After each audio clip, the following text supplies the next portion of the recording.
皇帝，为娘我做得心安理得。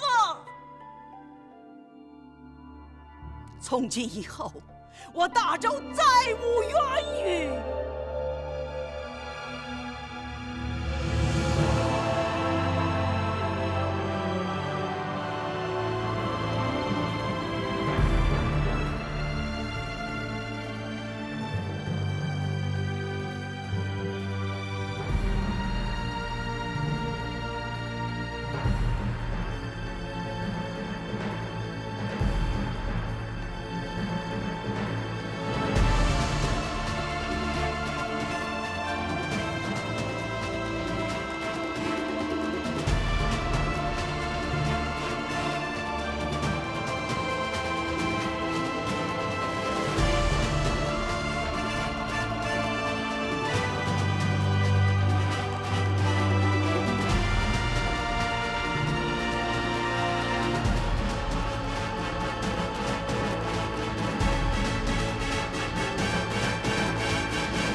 婉儿，武承嗣所报名册中有多少重榜之人？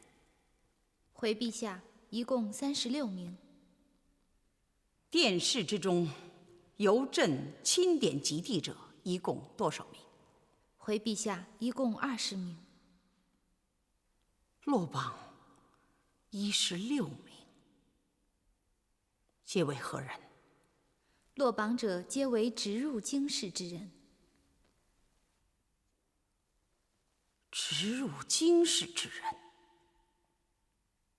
或宗室子弟，或朝官族人，不然绝不可不经襄州之事，即能直入朝堂。而此等人入得此门，多少寒门之士，皆被弃之门外。陛下圣明，凡应考之人3试之后才得进入京师，而这一16名应考者，若经襄州2试，或许皆已落榜，而只因其为州官朝官所荐，既得以榜上有名，故而其才其学必不如经历3试方得中榜者，此乃显而易见之事。今日朝堂之上，朕问应试学子：国者为何？家者为何？君者为何？臣者为何？众人中竟无一人能和朕心。你若身在学子之中，朕令你作答，你将以何言回答于朕？回天后陛下，微臣以为，国者应为大，家者应为小，君者自为上，臣者自为下。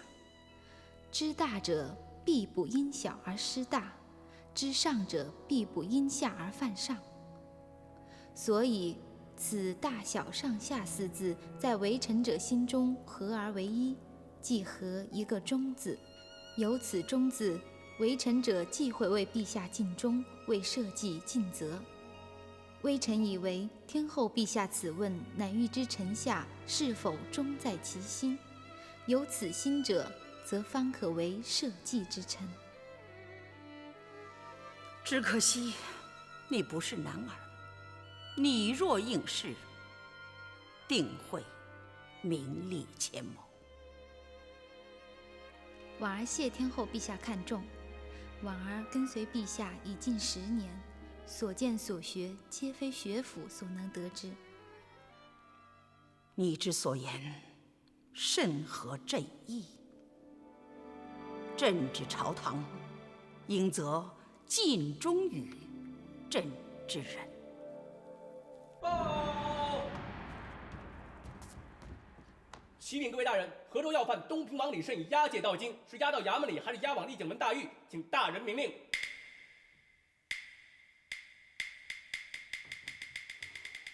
二位大人，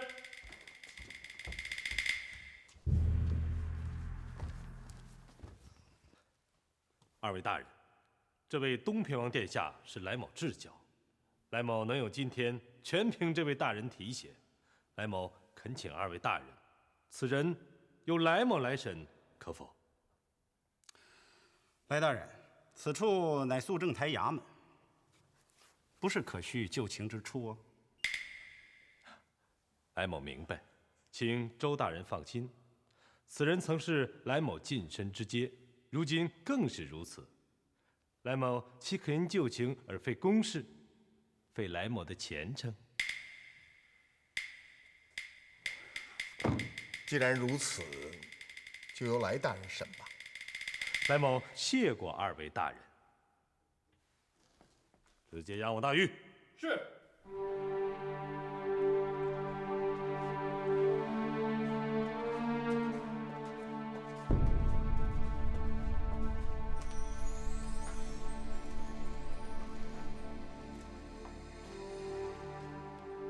东平王殿下，河州一别，别来无恙啊？你是何人？下官曾在东平王殿下那里记下过一顿死账，殿下难道忘了吗？来俊臣，正是在下。你万万想不到吧？被殿下所不齿的来俊臣，如今成了肃正台的侍御史，官位虽低，却权掌生杀。东平王殿下是来某请来的故人，来某自会对东平王殿下网开一面的。想不到本王落到如此地步，原来是你！哎呀，下官为了能在这里见上东平王一面，可谓是煞费苦心呐。不过来某就是有运气。河州分手时，来某曾对东平王殿下说：“你我若是有缘，咱们京城相见。”现在看来，真如来某所愿了。你是如何诬陷于本王的？来某奏请圣上，治你谋反之罪。本王对大唐一片忠心，何谋反之有？来某替你罗织了几项罪名，现在悉数于你。你意欲谋反，言语嚣张，直指天后陛下，并且左右廉洁，团练兵勇，意在效法扬州之乱。你血口喷人，奸佞小人，你猪狗不如！别喊，别喊！东平王殿下，你说的都对，我确实是血口喷人。不过来某劝你还是招认为好。本官已明令下属，凡具状招认者，一律不得加刑。休想恐吓本王，本王不怕。不怕？不愧是东平王殿下，进得此门，敢说不怕二字的，只有你东平王一人。啊，既然不怕，来，来某带东平王殿下去饱饱眼福。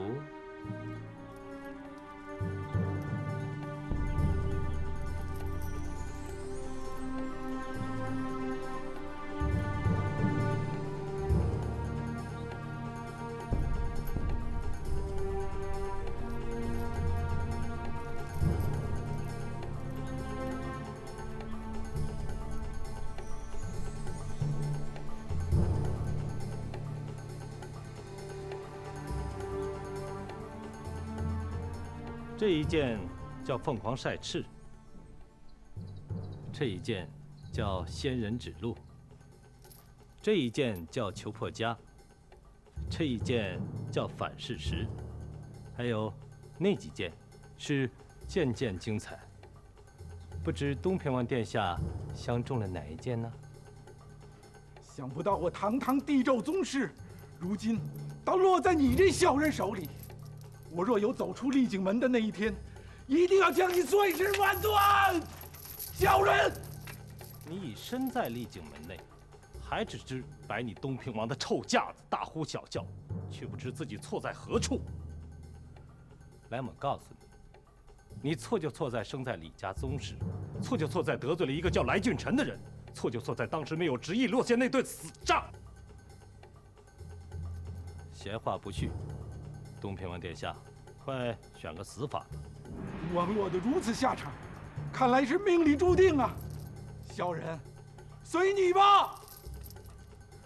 既然东平王殿下不肯赏我来俊臣这份薄面，那也只好由来某替东平王殿下选个死法了。来人，在。将他舌头割掉，这些刑具依次让他享用，直至一命归西。是。呸！来俊臣，你小人！我后悔没杀了你！来俊臣，来俊臣，小人！二位武大人，来某诚惶诚恐，恭迎二位大人。请。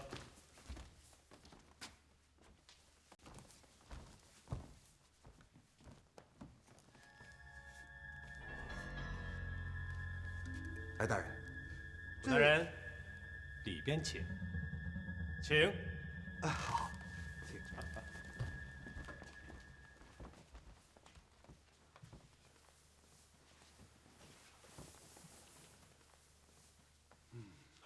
来大人呐，你这口大棺材是用来吓唬旁人呢，还是吓唬你自己呀？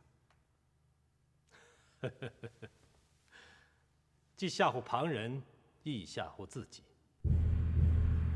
此话怎讲？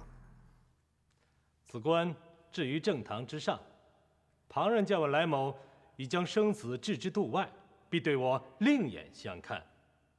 以死来相胁以来某者，可谓休矣。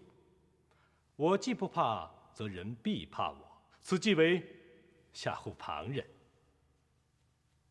那何为吓唬自己呢？来某入此棺之日，即此命休矣之时，或横遭诛灭而毙，或寿终正寝而亡。来某只有尽忠效命，以此棺不断警醒于身，不可有须臾懈怠，此即为吓唬自己。好一般言辞啊！来大人，你可知我二人所为何来呀？二位身为王室，却入来某寒门，以来某之见，所谓者不过两件事。哪两件？其一，李家宗室将灭，而武氏宗族将兴，此既就图亲之计，吾大人必于朝中遍寻可倚重之人。李氏宗之不可，大唐旧臣亦不可，是来某之类，则必为所选。二位大人屈尊寒舍，可令来某深感垂顾之恩，则日后定效犬马之力。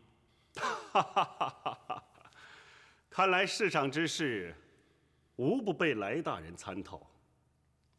我欲与李家争天下，必倚重来大人这样的人才，而你来大人紧随我二人身后，则更有发达之日。来大人，那其二呢？其二，武家争天下所虑者，李家也。李家后人尚在，武大人若想继位正统，必将居此位者除之。而来某执掌刑狱，此乃杀人而不血刃之剑，故而来某深知二位大人的用意。说得明白。你能有如此之言，本王也就放心了。来大人呐，有朝一日，我二人若易志于天下，你是紧随其后呢，还是与我等为敌？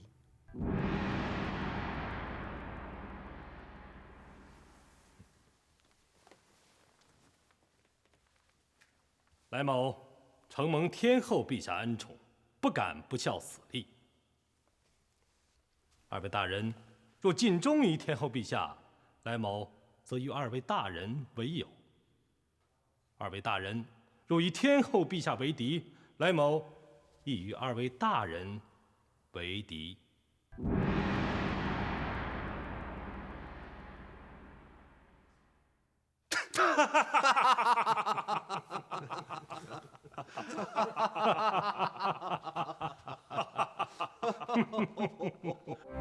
唐天寿元年，公元690年，武天后在开创了科举殿试之后，进一步向全天下广招愿意效忠之人，朝堂之上一时间竟良莠混杂。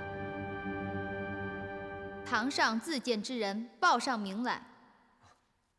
在下侯思止，愿为天后陛下效力。侯思止，你说你要为哀家效力，可哀家并不知你有何能啊。小人想做侍御史。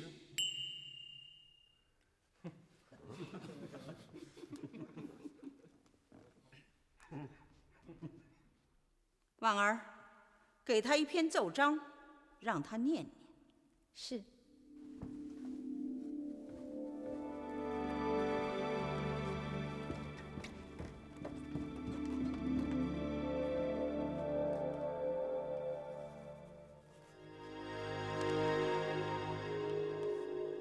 你拿到了。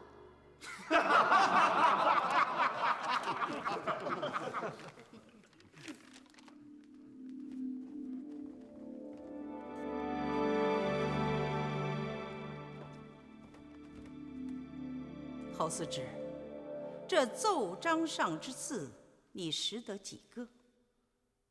小人不敢瞒天后陛下，小人并不识字。你不识字，如何做的侍御史？回天后陛下，谢志不识字，却能用犄角去点坏人。小人愿做天后陛下的谢志，尽忠于天后陛下，为天后陛下整治坏人。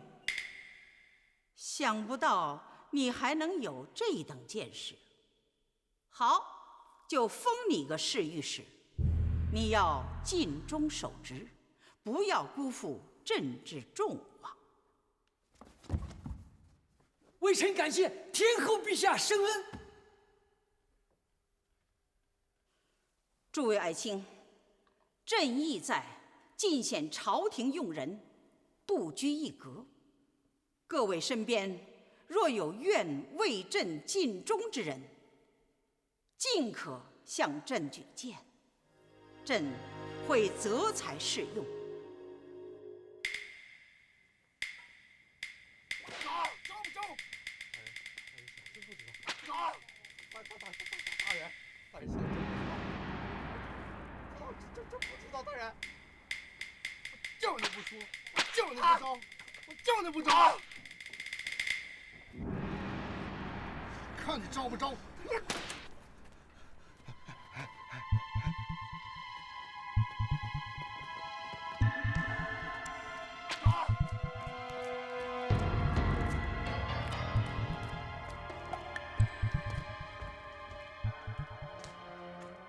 在下侯思止，天后让我到这儿来管坏人。你就是侯思止，久闻大名了。哎，你头上那犄角哪儿去了？犄角？在下头上从来没长过犄角。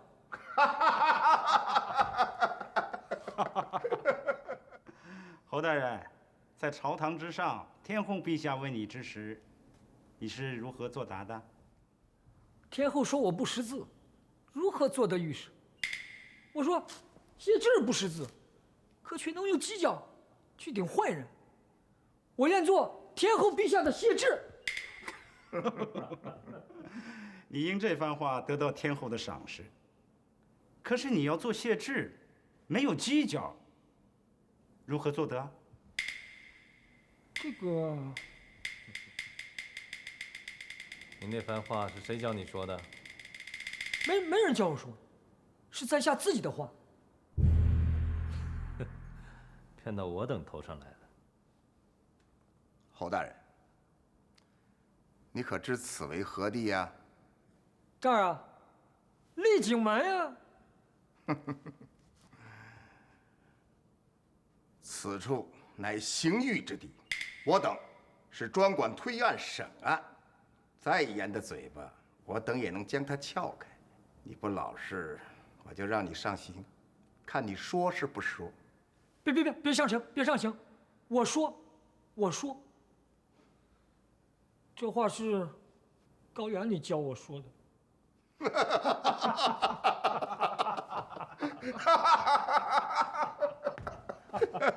哎呀，我等只是跟你开个玩笑，并非要加罪于你。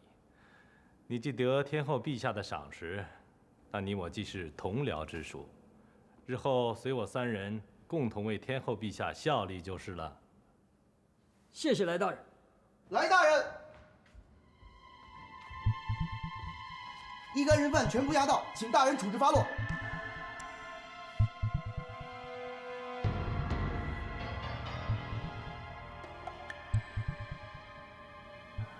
哼，居然全是宗室之人啊！传本官话，将宗室诸人皆押入死牢，听候发落。是。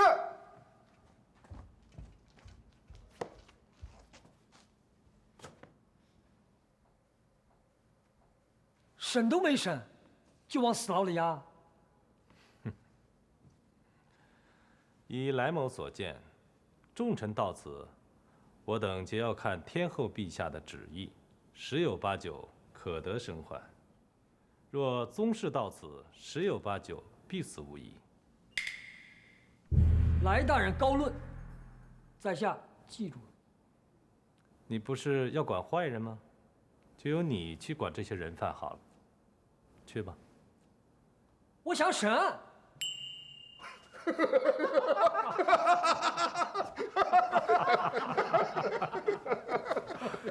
你不曾读书又不识字，你审得了这些人吗？去吧。天后陛下说要重用我，到这里却让我管死人，这算什么重用？哼！你用他人之言蒙骗圣上得到此职。若圣上得知，你就该跟那些人关在一起了。别！大人千万别再提这事儿，在下这就去。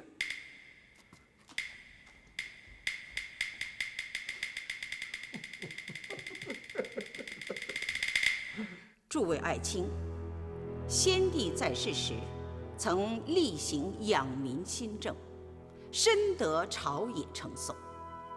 如今，朕替先帝打理朝政，更须将养民之策力行之。传朕旨意，自朝官使下至州县长吏，须逐层而下，亲问养民之政。且众爱卿对如何行此养民国策，尽可知无不言。天后陛下，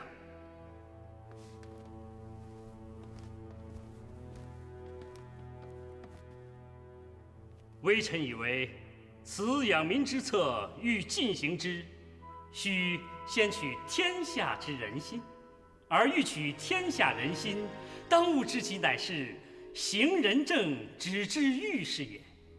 请天后陛下明察。天后陛下，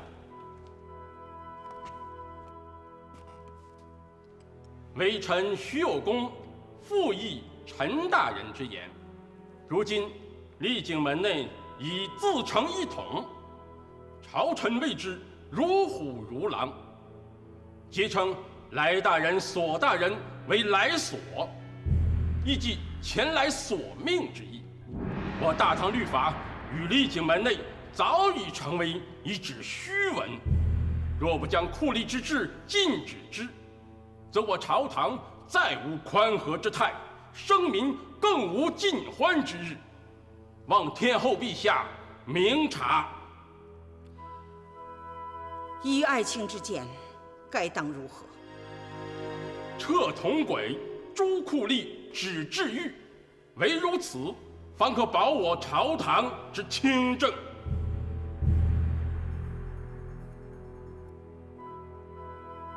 其他爱卿可有言于朕？启禀天后陛下，微臣以为，不设钩矩，无以应天顺人；不切刑名，不可催奸西报。臣以为，朝廷设铜轨，允许天下官民投告，乃当今治国必行之策。治国有如行医，人若被发拥毒，痛楚难当，以致肢体不举，如同废人。此时若施以缓药，待其徐徐而退，不仅旷日持久，而且人动弹不得，亦如废人一般。若要使其速愈，令肢体如初，必强施以刀剪破庸去毒。所以，当今治国，犹如治人拥堵；止欲行人，则如缓药；铜轨酷吏，则如刀剪。待国家安平，百姓丰足之后，如拥堵已愈，肢体如初之时，铜轨酷吏自会去之不用；止欲行人，则会顺为自然。请天后陛下明察。爱卿之言，甚合朕意。天后陛下，臣以为诸位大人之言，皆为切中要害。刘爱卿有何高论？臣以为，当今治国之要害，不在铜轨酷吏，亦不在止欲行人，而在……朕正在聆听爱卿高论，为何不说了？臣自知下面的话出言必遭杀身之祸，故有所犹豫。朕准你直言。谢天后陛下，臣将身家性命系于此时，以死相见。陛下，臣以为当今治国之要害，在于天后陛下应退位于后，还政于帝。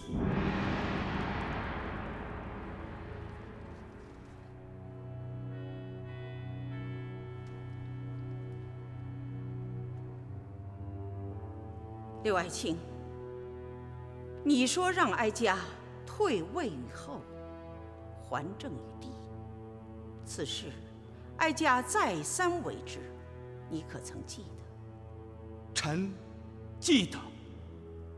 还有几件事，不知爱卿可否记得？弘道元年，先帝辞世，遗诏中有言，令哀家承当社稷之重。先帝之言，声犹在耳，爱卿可曾记得？记得。先帝遗诏中说，军国大事有不决者，取天后禁止。哀家奉诏，扶中宗继位。光宅元年，中宗欲让权于韦氏，天下愤怨，朕应天意将中宗废除。那时爱卿是否支持于哀家？可曾记得？回天后陛下，满朝文武皆以为天后陛下废帝之举乃顺天意、应民心。臣亦与满朝文武一起支持天后陛下。臣记得。后来徐敬业于扬州叛乱，也曾打过还政于帝旗号。朝堂之上，裴炎与哀家说的也是你这番话，你记得？天后陛下，微臣就在3个月以前，哀家见叛乱已平，天下已定，即下诏还政于帝。睿宗皇帝故辞不受，上表于哀家，请哀家继续替他打理朝政。爱卿可曾记得？臣记得。由此可见，对于哀家来说，让哀家退位于后不难，还政于帝亦不难。那所难何在？哪位爱卿深知哀家心意，可替哀家说上几句？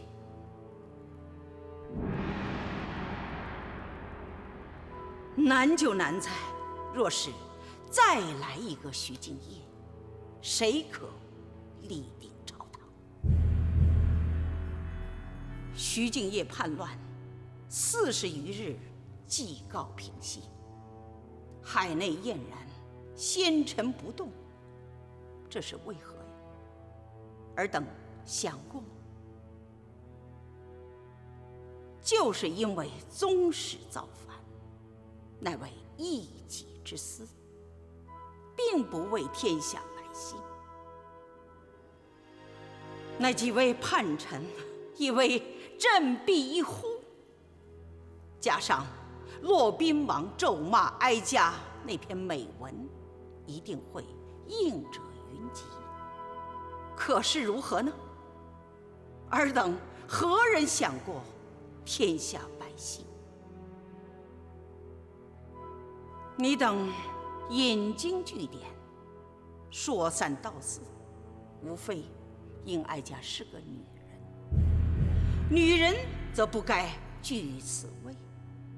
尔等不甘心对一个女人拱手称臣。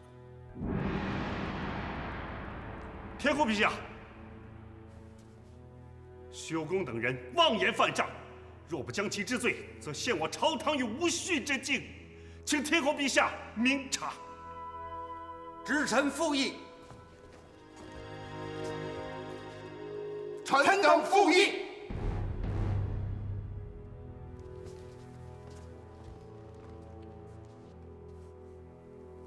朕命朝官知无不言，而开言者既遭罪处，朕则成了失言之人，故而治罪大可不必。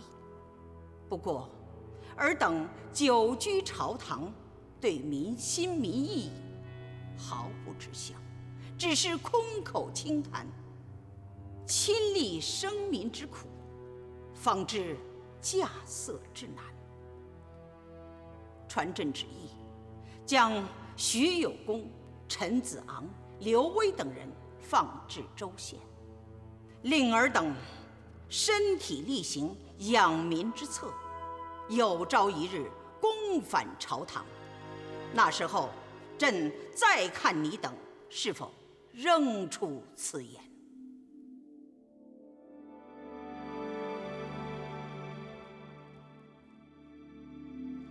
臣等遵旨。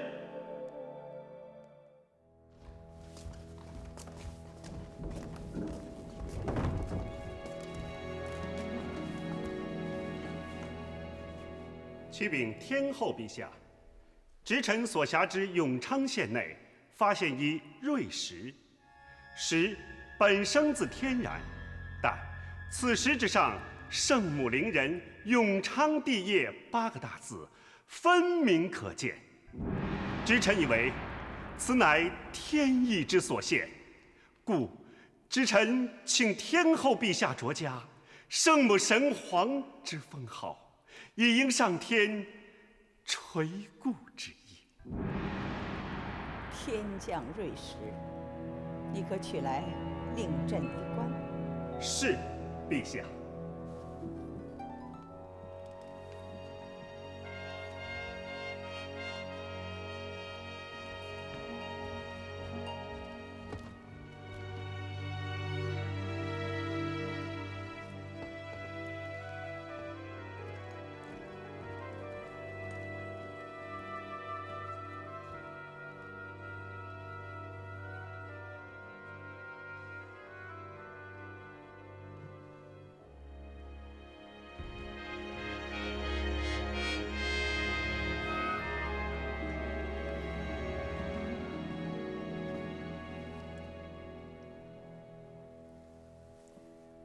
圣母临人，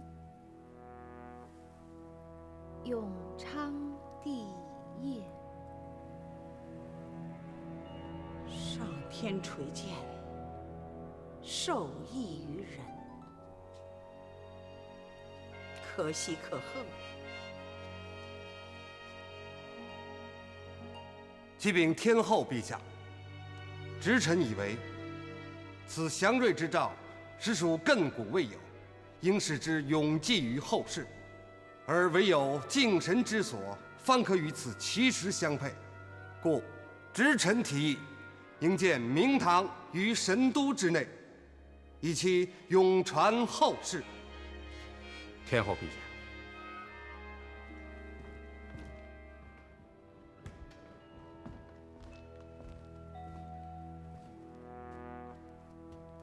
启禀天后陛下，小僧不才，但对土木之工颇为擅长。小僧自请圣命，请天后陛下恩准小僧承接督建明堂之任。小僧定不负天后陛下之厚望，必将明堂建成举世无双之圣殿。修建明堂，乃先帝一生未了之愿。朕准你等所请，将此乾元殿拆除，就地兴建明堂。小僧微臣遵旨。武士自封为圣神皇，又将先帝所留之乾元殿拆除，其窃窥神器之举，以路人皆知。我等若在此做事，将以何颜面见列祖列宗于地下？故尔等应顺我意志于武士，召天下众生，将武士逐出朝堂，以此告问于先帝在天之灵。诸位，愿与本王为此搏否？末将愿随将军决死一战。臣等恭请天后陛下圣安。免礼。谢陛下。望儿，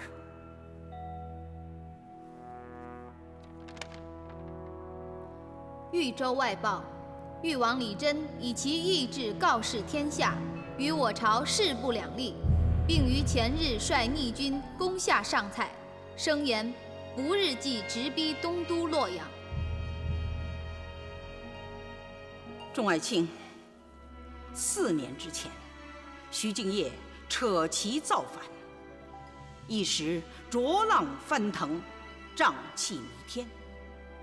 众爱卿与朕同仇敌忾，只用40余日，即将逆乱减平。海内晏然，纤尘不动，却是为何？众爱卿可否回答一朕？回天后陛下，凡谋逆者，必逆天下人心而动，故必失人心于天下；而失人心者，必独木难支，四面楚歌。此次李真之乱，以微臣之见，亦为不得人心之举，因而必不能长久。李真之乱必平，是为当务之急。众爱卿，何人愿替朕分忧？天后陛下，臣愿领天后陛下之命，率军前往讨贼，为陛下分忧。替爱卿，朕感你一片赤诚，着令你为讨逆前军大总管。张光辅何在？微臣在。命你为讨逆前军副总管。将李真之乱减平之后，需严加处置附逆反臣。微臣遵旨。来俊臣周兴、索元礼何在？微臣在。你等须谨悚其心，朝内但有与李真等逆臣暗通关节者，一律严惩不贷。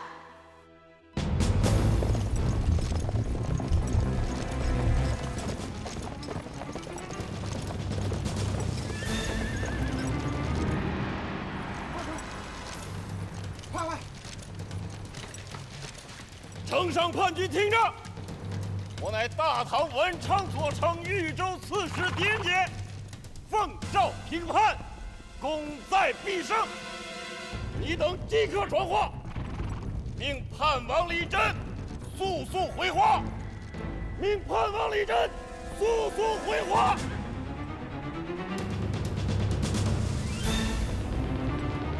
狄仁杰，本王在此，有何话讲？李真，你身为大唐宗亲，竟然视江山社稷如无物，贸然起兵，祸乱天下，目无尊长，涂炭苍生。今日本帅到此，志在必胜。你若尚有良知，快出城受降，本帅会禀告天后陛下，免你一死。狄仁杰，你也算是累朝老臣，受我李唐宗室恩宠久矣，没想到你忘恩负义，恩将仇报，为虎作伥，助纣为虐，本王恨不得将你碎尸万段！快回去告诉妖后，李真誓死不降！李真，你口口声声江山社稷，可你何时把江山社稷放在心上？我大唐江山乃高祖所创，太宗皇帝开万世之太平盛世，天后建作，继先帝之大业，力求政通人和，国强民富，称治数年，政绩斐然。你竟然视而不见，为一己之私，置天下生灵于水火之中。你算何李唐宗室？你算何一方之主？你又有何颜面见先帝于地下？快给我放箭！快放箭！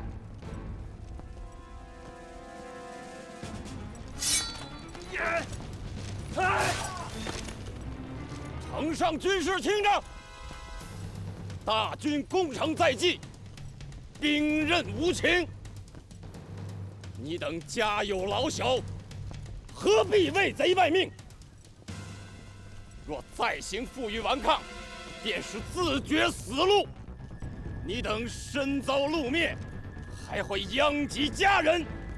父无子而独，妻无父而寡，子无父而孤。你等想想本帅之言，速作决断，否则本帅令旗一挥，豫州城内玉石俱焚。快与本王出城迎敌，若有缺阵者，得杀勿论。